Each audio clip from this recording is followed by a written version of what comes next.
Hi, welcome to a new video. Today I'm going to be sharing with you what I've read and what I thought of the books I've read in the past few months. This book was supposed to be a spring wrap-up, but we are way into summer now, so it's just gonna be recent reads. Let's get right into it because there's a whole bunch of books I want to talk about, only mentioning the ones that I gave above 3 stars, so I would recommend them. Let's get right into it, starting with the books that were on my TBR, and I also talked about them in videos. But yes, I started with the Sariel series, but I had already read the first 2 books, so only going to be talking about the Court of Mortals and the King of Faerie. This is a quartet of books perfect for fans of cozy fantasy romance. It's technically high fantasy, but it's very much informed by UK politics and geography. I listened to the whole 5 books on Audible, which were really good audiobooks. I had no problem with them whatsoever. I actually really enjoyed them. In terms of the whole quartet, my favorite books were the first one and the third one. And so I gave 4.25 stars to The Court of Mortals and 3.75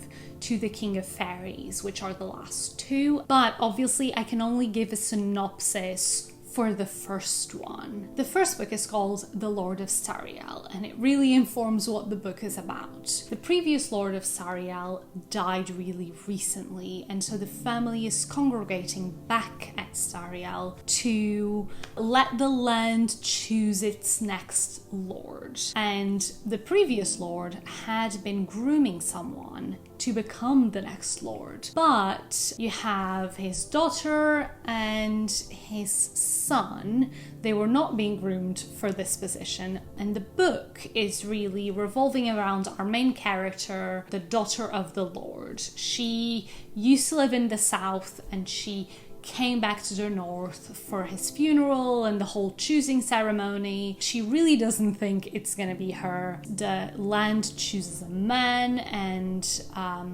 there's 2 possible options at least, which would be much more convenient than her, and so she really thinks it's not going to be her. She ends up also kind of re-meeting an old crush. There may be a bit of a romance, also an old friend, and it's just a cozy time. It's a lovely series of books. There is Fae involved and things kind of escalate throughout the books, but I think it still keeps that kind of cozy atmosphere. The third one was definitely one of my favorites and kind of goes deeper into politics between Fae and humans, but I think it was a very good book. It still included a lot of romance. You had really good characters that started having great dynamics and things going for them. I think it was a really good one. The fourth one really wrapped up a few things, but it did bring a few plot points that I thought were a bit unnecessary. Yeah, it was an okay finale, but it really wasn't the best last book in a series. It happens sometimes, you have a strong series, but then you don't really know how to wrap it up. And I feel like in this case, it was a bit like that. It made sense, a lot of the things mentioned. I just didn't really enjoy it. But yes, that one I gave 3.5 stars. Now moving on to another 25-star book. It was by Ash, Oak and Thorn by Melissa Harrison. I enjoyed this book. It's a middle grade cozy fantasy and it's very much for kids. I thought I would enjoy it because I've read a few middle grade books, including all the Percy Jacksons, which I'm really a fan of, but this was way too young for me. It became a bit boring, but the themes and the story is just so lovely and heartwarming and cute, and I would highly recommend it for kids. Just maybe if you're not a fan of middle grade, don't get into it. A little synopsis. This is about 3 little hidden folk, kind of like tiny fairies. These 3 live in a tree in a backyard of a place. The tree has been there for generations and they've lived in the tree for generations. But now it's in a backyard. And one of them one day wakes up and he's kind of fading. And then in the same day, tree just falls. It dies. It's a disaster. So they don't have a home, and one of them seems to have a sickness. So they have to go on an adventure to see what's going on with their friend. But they all have their little quirks. One has a bit of anxiety. The other is a bit grumpy. They're all very heartwarming and cute, and you just want to keep them safe. But it was just a bit boring. Sorry. And yes, that is it. I gave it 3 stars. Third, we have The Thorns Remain by J.J.A. Harwood. Here it is. Super beautiful. I have this amazing The Locked Library edition.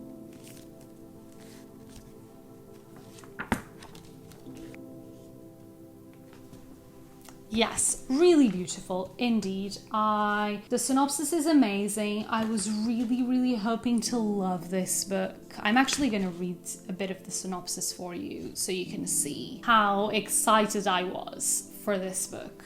1919, in a Highland village forgotten by the world, the young people who remain after the war and flew will soon head south to make something of themselves. Moira Jean and her friends venture to the forest for a last night of laughter before parting ways. Moira Jean is being left behind. She too planned to leave once, but her love died in France, and with him, her future. The friends light a fire and dance, but with every twirl about the flames, strange new dancers thread between them. Music streaming from the trees, the Fae have joined them. Suddenly, Moira Jean finds herself all alone, her friends spirited away. The Fae, led by the darkly handsome Lord of the Fae, feel left behind and forgotten too. They are out to make themselves known once more. Moira Jean must enter into a bargain with the Lord to save her friends, and fast, for the longer they spend with the Fae, the less like themselves they will be upon return. If Moira Jean cannot save her friends before Beltane, they will be lost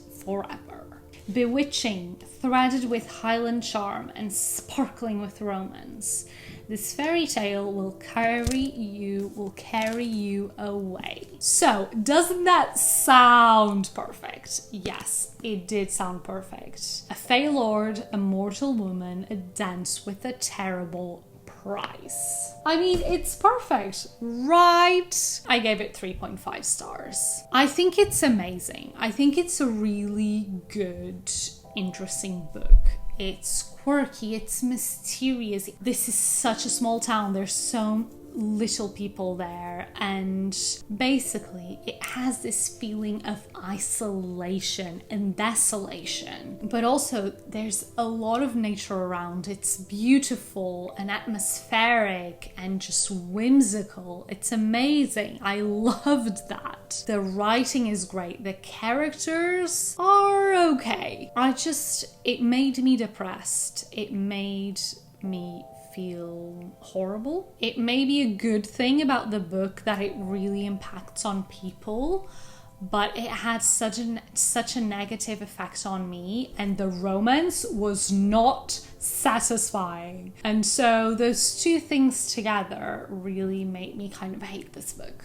It only has a 3.5 because I think it's such a good book, but it just was not for me, which makes no sense because historical, romance, fae, that's literally all I like. The last one in this category will be The Undertaking of Hart and Mercy by Bannen. Again, was on my TBR. Again, I read it while filming a video, and it's a cozy fantasy romance. I was kind of hyped up and I was really excited to read it. It's about Hart and Mercy who hate each other because they had a really, really awkward first meeting, but at the start of the book they start corresponding anonymously and eventually they develop feelings for each other, but they don't know it's each other. There are clearly problems going on with that, but at the same time there are other things going on in this book. This is very much a Western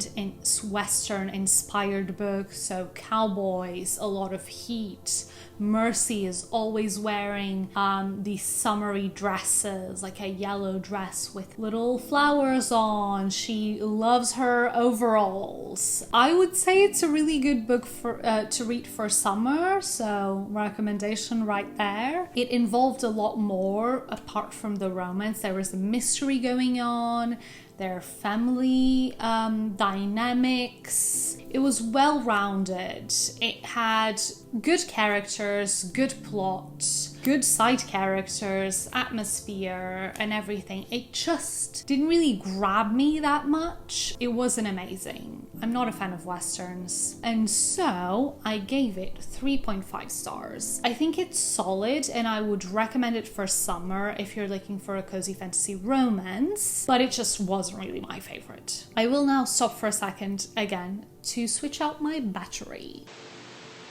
And on to the other books on my TBR that I did not show in videos. Starting with The Last Magician by Lisa Maxwell. I listened to this as an audiobook. I started it at the beginning of February, but I really only finished, I think, at the end of April. As a little synopsis, let me just read you this sentence. Stop the magician, steal the book, save the future. So the start of the book is really an introduction to all of the players that will come in throughout the series. And they're all relevant and they're all scattered throughout time. This book does involve time travel and magic, as you would have been able to gather, which is not one of my favorite tropes. But the way the author slowly revealed the personalities and motivations of the different characters really made for an intriguing book. And I've actually started the second one already. It's not the type of series that really calls out to me and makes me want to read it all at once. But actually, as an audiobook, I've been able to dip in and out throughout, as I said, a few months, and it made for an entertaining read.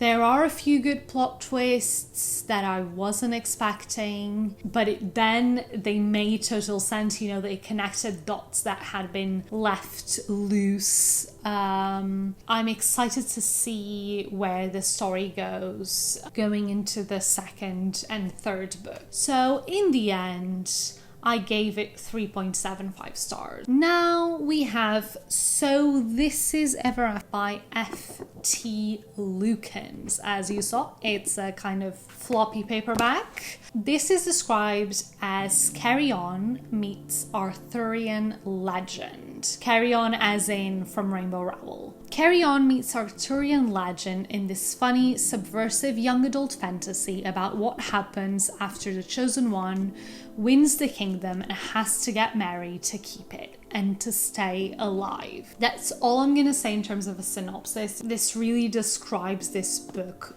perfectly. I thought this book was really funny. It had good characters, but the story itself and kind of like how things were resolved, It felt really basic. It just felt standard, but in a fantasy setting. I love the found family and how immature everyone still was. Yes, they are teenagers and it felt quite realistic. It gave me cozy Dungeons and Dragons vibes, and it's quirky, it's fun, it's a bit nonsensical, especially in the beginning, and I mean, it's not the best well-constructed story.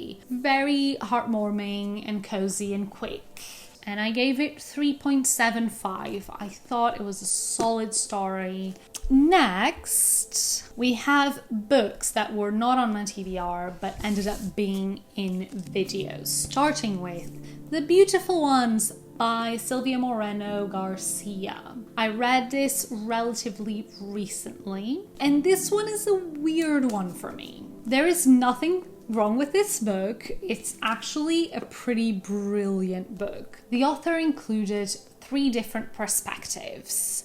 The main character, the main love interest, and the bad guy. And I feel like it was so you could understand the motivations and the backstories of everyone involved in this story. And I think it's an amazing way to tell a story. I think it was really successful. The only thing was I hated one of the perspectives. I hated it so much. I actually wrote down, I'm gonna read it to you, how extreme this is. I wanted that person to die a slow death while I watched. That's what I wrote when I finished this book. Can you believe it? My God, I didn't even know I could be that ruthless. And yeah, obviously, as you can imagine, that really impacted my reading experience. It all starts with Nina's first season out.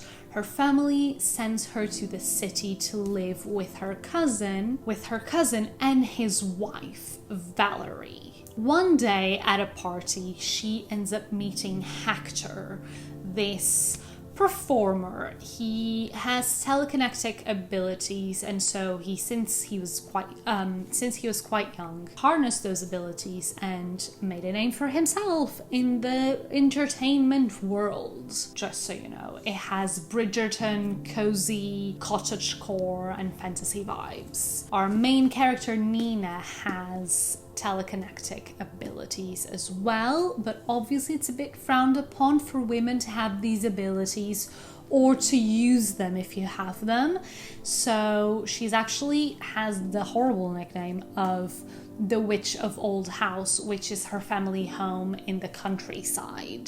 This person, Hector, he is there at this party because he was looking for Valerie. He was looking for her because they used to be involved. They used to be in a relationship 10 years ago when they were basically teenagers. And he then moved away to continue to build his career. And she, because her family, they lost all their money, and so she was forced to marry someone with money. And after Hector left, she was open to do that. So she married Nina's cousin. So Hector's still kind of obsessed with her. Even though he's a relatively nice guy, he decides to pretend to be interested in Nina so he can get to Valerie. Hector is allowed to court Nina.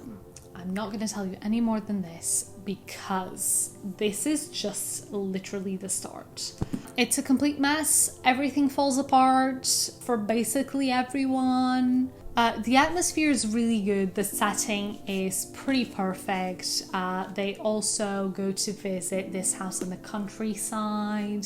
A lot of nature around. Nina loves beetles and insects. She's such an amazing character, just so genuine and kind of happy with herself, even though she's been shunned her whole life and she's struggling to fit in this season. She never pretends to be anyone else. She's just herself. She's so honest. I love it.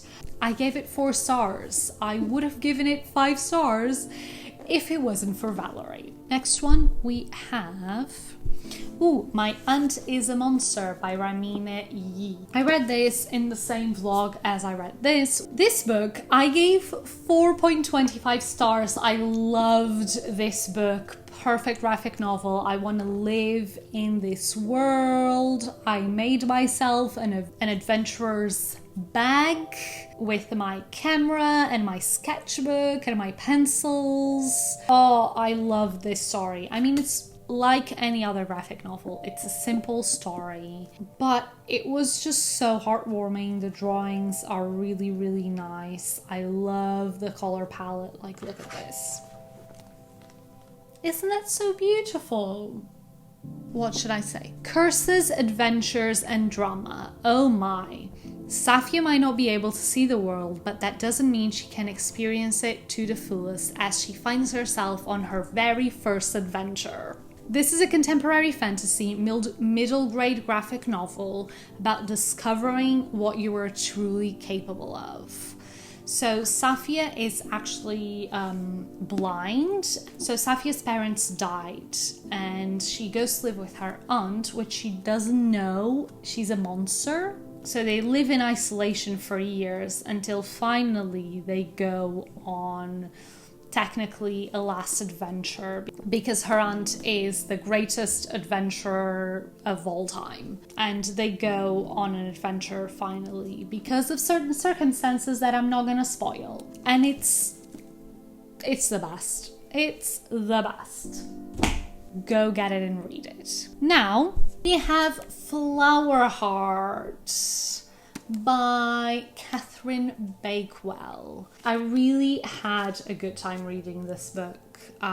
It's a simple romance fantasy with house moving castle vibes.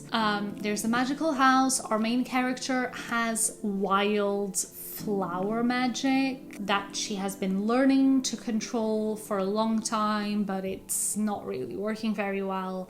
And after she hurts her dad by mistake, she ends up enlisting the help of her ex-best friend and now like official magician, Xavier, so she can harness her magic to save her dad, because she's the only one that can save him, basically. Her magic put him in that position, so she's the one that can fix him, basically. But Xavier asks for a high price for his help. This book is all about the aesthetics and the characters. This is an aesthetic and character focused book. It does have plot. Actually, the author even tried to incorporate extra plot lines in here apart from the romance and saving her dad. It didn't work for it wasn't brilliant, the other plot lines. They felt a bit incomplete because this is such a small book. It's 340 pages. There was not enough space for her to fall in love with this guy back again, save her dad, be accepted as a magician, and also solve this other mystery. But it was lovely. I feel like this author has a lot of potential, and this was her debut. So I'm gonna keep an eye on what she writes next, because this had everything I ever want in a story, which is amazing atmosphere and amazing characters and a good romance, plus good side plots. I mean, it did have everything. It just needed to have more of everything, basically. So I'm excited for what she writes next, but for now I gave it 4 stars. Next we have Swordheart by T. Kingfisher. I listened to this as an audiobook. The synopsis for this on Goodreads is so small that I'm just going to read it to you guys. It says, Hala is a housekeeper who has suddenly inherited her great-uncle's estate, and unfortunately his relatives. Sarkis is an immortal swordsman trapped in a prison of enchanted steel. When Hala draws the sword that imprisons him, Sarkis finds himself attempting to defend his new wielder against everything from bandits and roving inquisitors to her own in-laws. and the sword itself may prove to be the greatest threat of all. I'd highly recommend you read this in autumn and winter. So this is a quest style story. It's definitely a kind of classic medieval inspired fantasy, but with a lot of twists. This is the only Kingfisher book I've read, but I do have a few more on my wish list and TBR, and I'm really excited to continue reading their books. It was a really good quest-based fantasy romance. The characters were interesting, the setting was good. I'm excited to explore more of this world. The world sounds interesting. I had a good time, but it just wasn't my favorite thing ever. It didn't wow me. It's a quite subversive story for this genre, so I gave it 3.5 stars. Next, we have Only a Monster by Vanessa. This book was nothing like I was expecting. Had my eye on it since it came out. It sounded really good, but the synopsis was quite vague. It was mostly about this girl that was volunteering somewhere during the summer and met this guy, but then actually he was a monster hunter and she discovered that her family was all made of monsters. I just mentioned that, but it didn't really explain what monsters were. It was very vague, which was actually what intrigued me. So I'm gonna try and give a better synopsis. Joan spends every summer at her grandmother's house in London with the rest of her relatives, especially since her mother died. And this year she's volunteering at Holland House, where she meets Nick, the cute boy. But on the way to their first date, Joan experiences a very strange occurrence that leads her to discovering that she's part monster, and her mother's side of the family, they're all monsters as well. The next day, she goes back to volunteering, and when she's apologizing to Nick after work, many people appear out of nowhere in Holland House. And from there, there's a massacre. From there, this story revolves around time travel. And I don't like time travel stories, but I actually love this book. It was so unexpected. I think what really made this book so good was the setting and the characters. I was just so invested in them. Still at the end, I'm not really sure why the author decided to call this kind of race of people monsters. She could have come up with a name maybe. I thought that was interesting one. But the whole moral dilemma around being a monster and the subversion of the villain and hero tropes in the story was really interesting. You were presented with characters that all fit their specific boys, which is why I said Nick, the cute boy. That they all fit in these archetypes at the beginning of the story, and the end, the whole thing is subverted. It's so interesting. And I'm not saying the book is perfect, because it's not, but it was unputdownable for me. And there was romance, but at the end everything was left up in the air, and so I really want to read the next book. I gave it 4 stars. I have high hopes for this second book. We'll have to wait and see until August when the second one comes out.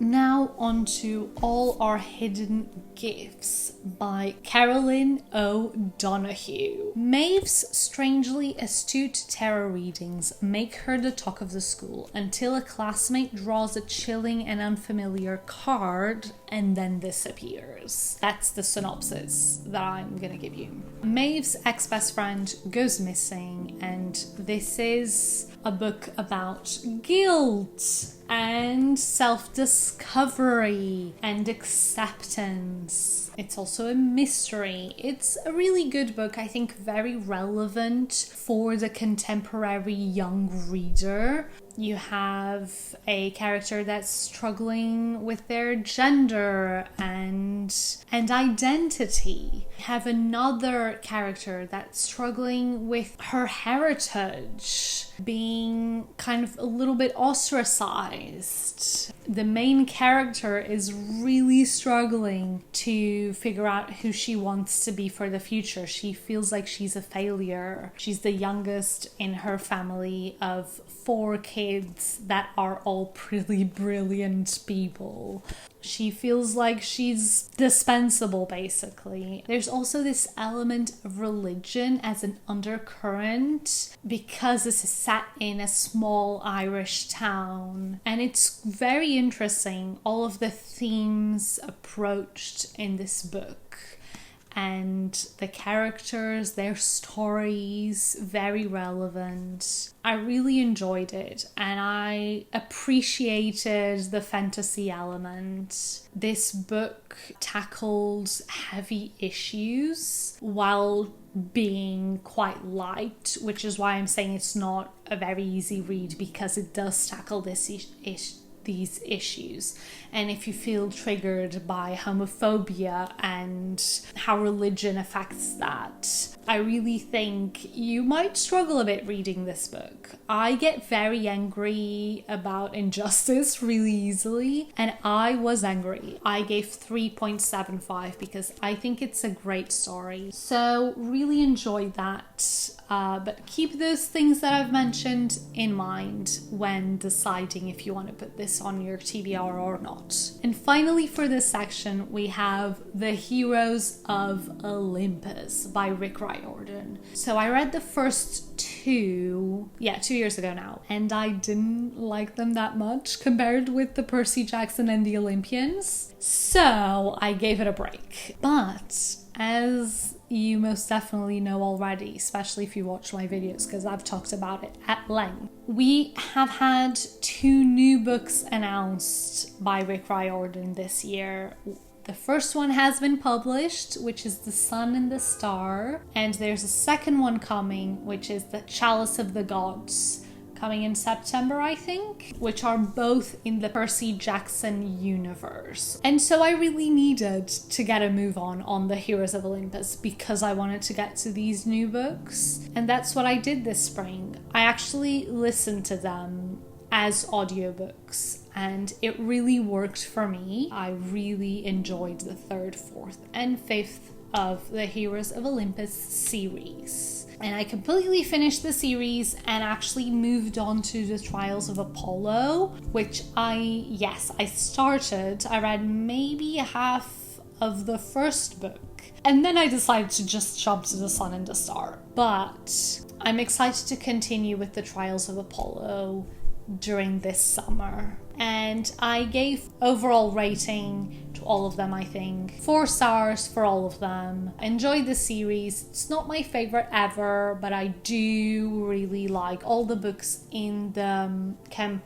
Half-Blood Chronicles because I love the characters. My first favorite, and this is per order of rating, is Half a Soul by Olivia Atwater. This book is the perfect magical historical fiction romance. It follows Theodora Attings, who was cursed by a fairy as a child, and he stole half of her soul. So since then, she can't really feel emotions not like a normal human being. She just kind of struggles with social interaction most of the time because people find her weird. She's really direct and honest. So when her aunt and her cousin and her go to London for their first season, Dora hopes to keep to the sidelines, not really make a match. She just wants her cousin and best friend to shine,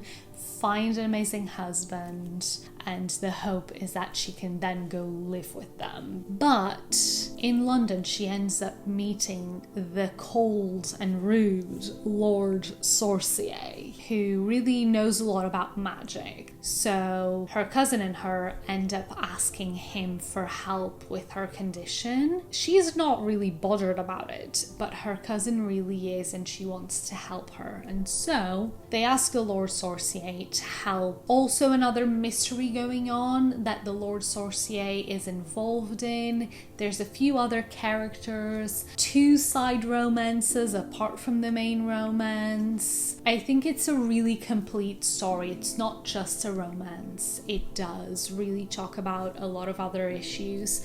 I really loved our main character, and at the end she has a difficult decision to make. What really annoyed me about this book, unfortunately, was there are 2 things, but the first I'm mentioning is right at the end, literally the last sentence of the whole book. The last sentence of the epilogue kind of undermines her really big decision that she had to make at the end of the book. And yeah, that annoyed me a lot. Actually, it's the reason why this book has the rating it has. It's because of that. And because Dora herself was always saying, I think this is what happiness feels like. I think this is what whatever emotion feels like, because I don't know, because I have half a soul missing. I was like, yeah, we know, we get it. You don't need to keep repeating it. So those are the 2 things, but the main one is definitely that thing right at the end. Because personally, I just think it ruined how, the difficult decision she had to make. Then there's a possibility that that could be undone. It just didn't feel right. Overall, loved it. Gave it 4.5 stars. As I said, one of my favorite books. Moving on, I read something of a completely different genre, but I still gave the same rating. And that was The Whispering Dark. I have this Illumicrate edition from, I think, November last year, which is so beautiful. Yeah, it's just so beautiful. Look at the character illustrations. And then the book. This is the cover without the jacket and the sprayed edges. It's just such a beautiful book. But yes, The Whispering Dark by Kelly Andrew is a dark atmospheric fantasy about a deaf college student with a peculiar connection to the afterlife. Delaney always talked to the dark, but now the dark talks back. This story is about a new college student that got this scholarship to this special college that only people that have kind of like almost special talents get into. But because she doesn't really have the money to go into any other college, she chooses to embrace it and really do the best she can. And on her first day, she kind of meets this guy that behaves as if he already knew her a bit. And then the book just continues to be this mysterious story following these 2 characters that end up orbiting each other constantly. It's dark, it's mysterious, you don't really know what's going on. There's a death. I would say this is kind of a thriller-esque book. It's definitely fantasy and romance. It's completely dark academia, but I loved it. I loved this book. I would consider this speculative fiction. Like, there's a fully formed world, but they don't really do a lot of world building. It follows Elaine's experience as a college student being deaf. This book isn't perfect. I understand why some people didn't really give it. I don't think there's amazing ratings on Goodreads. I actually haven't heard any reviews of this book. Has 3.68 average reviews, so not bad but not amazing, and only has 4,000 ratings, so really not much. But I think this book is quite brilliant. Fantasy-esque story, the romance, relatively slow burn, super mysterious story. In my heart, I connected with something about this book. I'm not sure exactly what, but I think what Delaney and Colton feel and why they were drawn to each other, I also feel a bit like they do. And I gave it 4.5 stars. Next up, we have Divine Rivals, another kind of sad book. This was really good.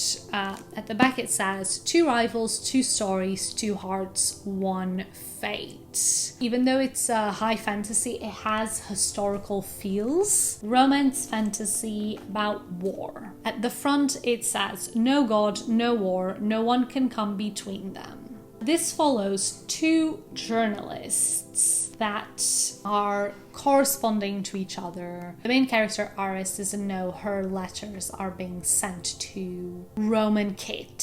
She has actually been writing to her brother. He went to war, and since then she hasn't heard from him. So she's writing these letters to her brother Forrest and putting them under her wardrobe door. And Roman Kit is receiving them. He immediately, on the first or second letter, figures out that it's Iris and thinks that she's kind of playing with him, and so he just continues to read them and ignore them. And he's doing that because they're actually both working towards this promotion at work. They both are journalists and work in this newspaper. So he thinks she's trying to get him to give up on it by confiding in him her deepest thoughts and feelings.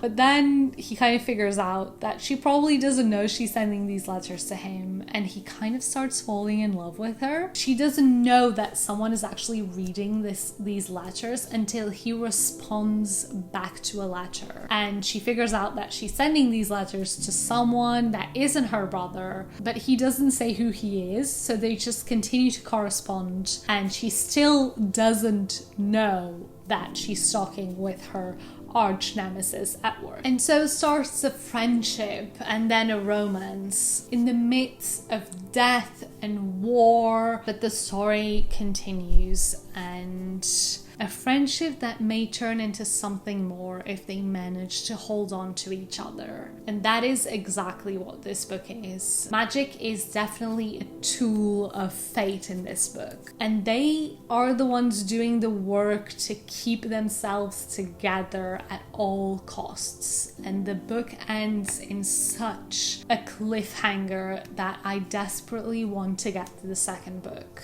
But this book was so beautiful, about war and loss, and I think mostly just about these 2 people coming together. This is mostly a romance. I mean, yes, there's a lot going on and it's sad and it's heartbreaking, but these 2 characters, they're just amazing. This book was amazing, and I highly recommend you read it. I gave it 4.5 stars. If you go on my Goodreads, it will say 5 stars. Finally, no, that's not finally. We still have another one. 2 more, almost there. Before the last one, we have A Far Wilder Magic by Allison Saft. This is such a lovely book. I love it so much. An intoxicating love story set against a mythical hunt. The reason why this book has such a high rating for me, it's because it was exactly what I wanted it to be. This book is the perfect cottagecore Howl's Moving Castle vibes, but make it a bit darker, talking about real issues, talking about xenophobia and religious discrimination. It's really relevant and interesting, but it's still just a super heartwarming love story between these 2, set against the background of this mythical hunt. Our main character is a hunter. She lives by herself, and Margaret is the daughter of an alchemist, a very, very renowned alchemist. And Weston comes from a poor family, but he has really high political aspirations, and the way to get to that is by becoming a really good alchemist. Sorry about the light. It was getting steadily darker, but now it's full on raining. Margaret is the daughter of a super well-renowned alchemist, but she mostly lives alone in this big mansion. Her mom travels all the time for work and just leaves Margaret at home. So Margaret spends her days taking care of this crumbling mansion, and Weston comes from a poor family. They're like, I think maybe 4 to 5 kids, and they all live in maybe a 2-bedroom to 3-bedroom apartment. He just recently lost his dad, so he definitely needs to help support the family.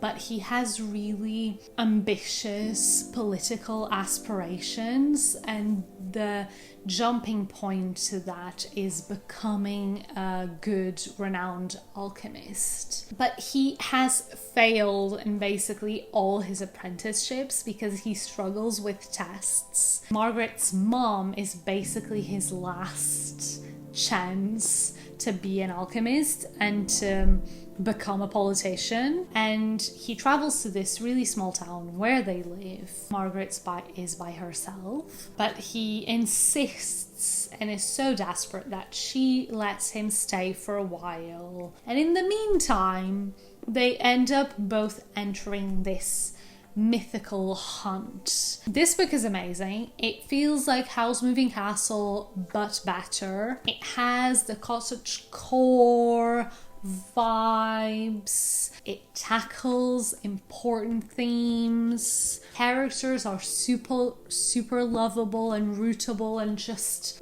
amazing. I gave it 4.75 stars. I don't think it's a 5-star book, but it's right up there. Just regret not reading this in the autumn because it's perfect. It's set in autumn. It has all of those autumnal vibes, like small town, crumbling manor, mysterious woods. Oh, it's great for autumn. Highly recommend it for that. It will definitely be in my autumn recommendation video. Let's get into the last book of this video. I've been here for more than an hour and a half. Let's get into the last. This is in my top 3 favorite books of the year, and that is A Rake of His Own by A.J. Lancaster. So this is the 5th book of the Sariel series that I mentioned right at the start of the video. This is one of my favorite books of the year. I gave it 4.75 stars. It's amazing. Let me read you a bit of a synopsis. Marius Valstar doesn't know which is worse, the dead body in his greenhouse or the naked Fae prince on his desk. This book was the best thing that ever happened. It's, as I said, a spin-off from the Sariel Quartet. It follows 2 characters. Marius, he is the brother to the main character of the Sariel series, and this romance is hinted in the 3rd book of the Sariel Quartet. And from that moment on, I have to say that's one of the reasons why The Court of Mortals was one of my favorite books of the quartet, because their dynamic in that book is so good, and the little hint that maybe there will be a romance in the future just kept me going. And when I read that there was a 5th book and it was a romance between these 2 people, I was like, yes, 100%, I am there. And it delivered on everything I wanted it to. It did not disappoint. So these 2 characters, this Fae prince that is naked on his desk, he just appears out of nowhere. Marius is preparing for bed after a day working in his greenhouse as an academic. He went home after work, was getting ready for bed kind of thing. Suddenly, a Fae naked prince appears in his bedroom, covered in blood, and a few minutes later they receive an alarm or a message saying that there's a dead body in his greenhouse. On they go into a mystery of how this happened. and this Fae prince, having stakes in the mortal and Fae relationship, decides to stay and help investigate this murder. Marius is just being kind of strung along because it happened in his greenhouse, and he also actually has a magical power. He can read minds, which is very overwhelming for him because he can't really control it yet. It's a book about self-acceptance, not being afraid to be who you are. But actually the mystery was interesting and unexpected. I really enjoyed it. I'm gonna stop babbling now. I gave it 5 stars. I love this book, and that's the end of the video. I really wanted to finish with an amazing review, you know, really finish it on a high. My favorite books of the year have been this, A Rake of His Own, Assault for the Wild Builds, which I have spoken about before, and also The Sun and the Star, which will be coming in the next wrap-up. So yes, we have reached the end of the video. I hope you're still with us because it is going to be a long one. I've talked about at least 19 books in this video, so it was intense. I am going to say goodbye. I hope you enjoyed this video, and I'll see you next time. Bye!